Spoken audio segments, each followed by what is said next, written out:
Sumailalim sa isang info drive na 91st IB ang nasa 786 na mag-aaral ng Ascot Basal Campus sa Barangay Basal Maria Aurora kaugnay sa mga ginagawang panlilinlang ng CPP, NPA, NDF.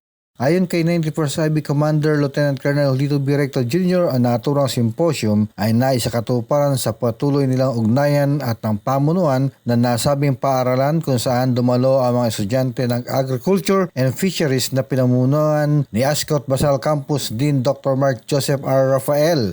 Ayon sa opisyal, ang aktibidad ay may layuning mapaliwanagan ang mga kabataan para maiwasan ang panloloko at recruitment na ginagawa ng communist terrorist groups at iba pang uri ng masasamang gawain ng mga ito. Hindi daw sila titigil upang matiyak ang kaligtasan ng mga kabataan at nang hindi masira ang kinabukasan ng mga ito, nakadalas ay target ng mga teroristang grupo.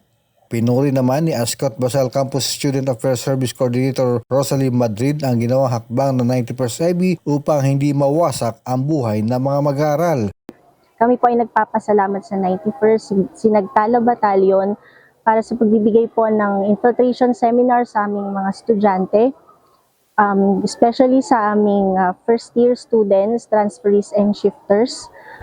Sila po ay nagkaroon ng awareness about sa recruitment ng NPA sa Aurora Province. Ayon kay Ascot Basal Campus Supreme College Student Council Officer Daryl Jones Milan, malaking tulong daw ang infodrive ng 91st IB upang hindi sila maloko at makaiwas sa terorista.